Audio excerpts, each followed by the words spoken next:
Hawsons Iron ore with tenements near Broken Hill in NSW, Australia aims to supply very high-grade magnetite iron ore to the global green steel industry. Mining consultant Wood Mackenzie called it the world's best undeveloped iron ore project. The Australian government awarded it major project status, and the NSW government named it a state significant development. Hawsons is listed on the ASX with a market cap currently around 45 million Australian dollars. There are two types of iron ore, magnetite and hematite. Magnetite, it turns out, is a lot better for green steel production. Steel production is responsible for around 8% of global CO2 emissions, and steel is needed for building out the renewable transition. Green steel making uses new electric arc furnaces rather than coal-fired blast furnaces. And electric arc furnaces need high-grade magnetite or scrap steel feedstock to work efficiently. So cost-effective green steel will need high-grade magnetite supply at scale and access to cheap and reliable renewable energy or green hydrogen.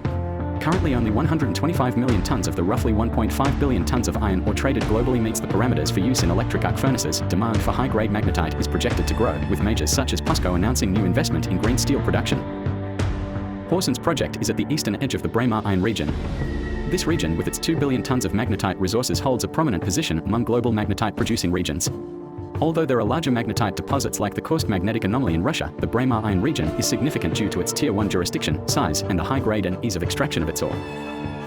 Independent market analyst CRU made an assessment of the Hawsons project in 2017, concluding that business costs are in the first quartile of the global iron ore supply cost curve. Business costs show Hawsons to be the leading concentrate or pellet feed project globally. Capital intensity is near the lowest of Cru's basket of concentrate pellet feed projects globally, and Hawsons product iron grade is the highest of all concentrate products worldwide.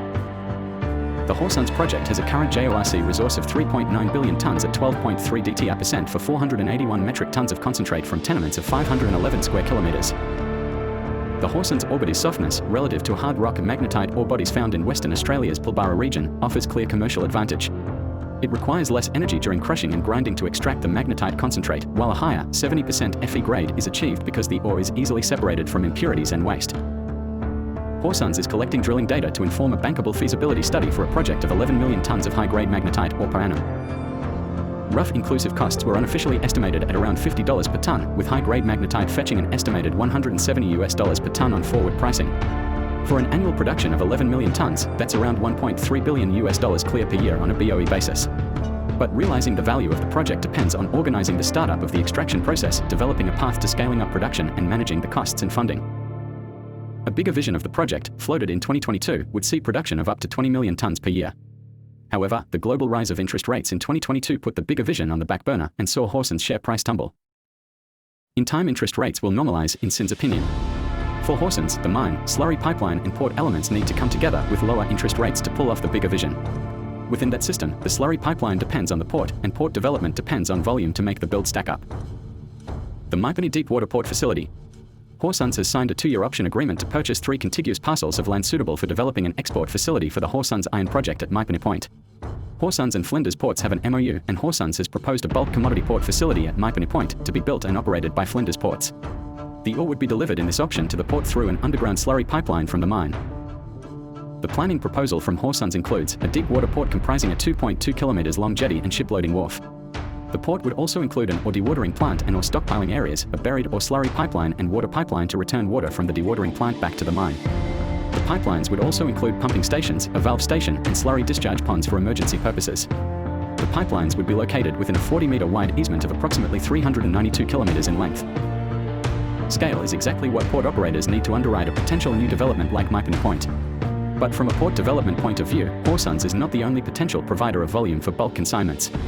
In March 2023, South Australia-based magnetite mines also in the Braemar Iron province signed an MOU with Flinders Ports to investigate port locations, including a Mipany port site, for the export of magnetite concentrate, which would allow bulk loading onto very large ore carrying vessels without the need for transshipment. Logically, a port at Mipany could unlock the eastern Braemar mining province, but its development depends on sufficient mining volumes to justify building it in the first place. It's a complementary market puzzle and a case for government action to lift the dynamic efficiency of the region.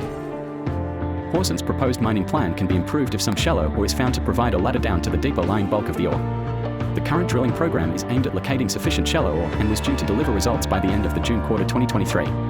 Shallow ore would enable a low-cost path to production, depending on the results of the bankable feasibility study. Longer term, the big vision and bigger profits of the Hawsons deposit could be unlocked with a scaled-up project benefiting from reduced fixed costs. Hawsons could initially run with a 11 million tonne startup operation, then expand and reduce transport costs with a slurry pipeline if the Mypony port gets legs, noting that offtake prepayments could be applied to fund mine build-out, pipeline and even co-fund port facilities. At a 45 million Australian dollars market cap, this project appears to have the under-the-radar valuation that Sin finds interesting. It's one to keep an eye on. Not financial advice.